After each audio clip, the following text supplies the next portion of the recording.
All right, welcome back.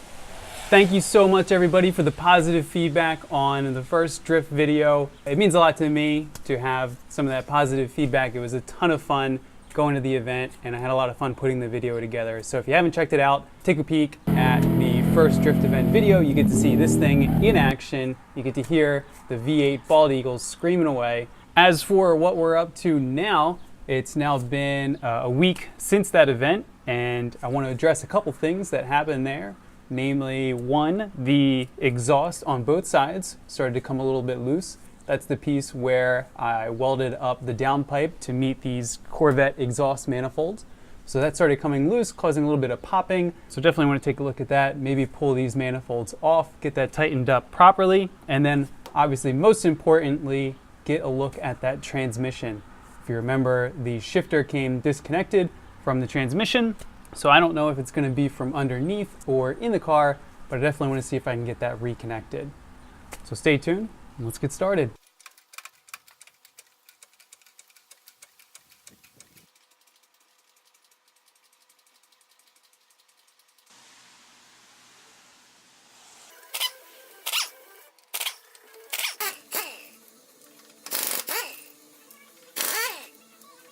So I've got the car up in the air now, and I was able to go over and take a nice quick look underneath, and I actually found a couple more things to investigate, or really just to kind of adjust. First up, this is the front wheel well, and if you remember from the last video, a lot of times when I was at full lock spinning out, there was this really weird noise, and I knew it was rubbing, but I didn't think it was rubbing on the outer fender, but you can see now it was actually rubbing on the inside. So I think if I just kind of hammer that up, that should relieve some of that clearance issues, and it's like that on both sides. And then while I'm at it, I might as well go ahead and roll these fenders as well.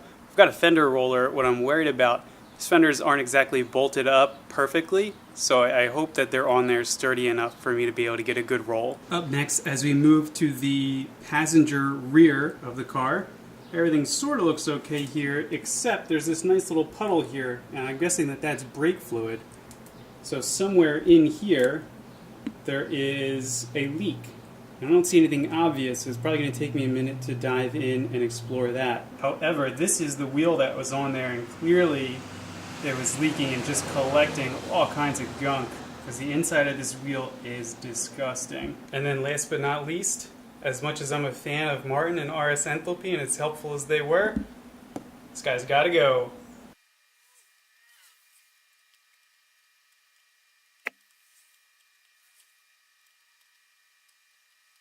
And so just as a reminder, here's the piece that was broken.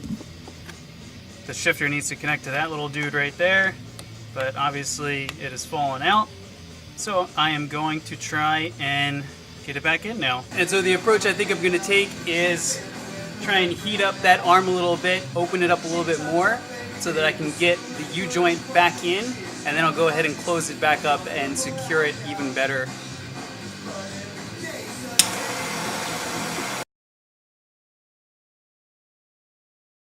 Alright, so I bent up that little arm a bit, and I was able to get the piece back in, I think. And now what I'm going to try and do is run a hose clamp around it and see if I can use that to tighten it together. So that's clearly not working out. I think I'm going to have to go underneath the car.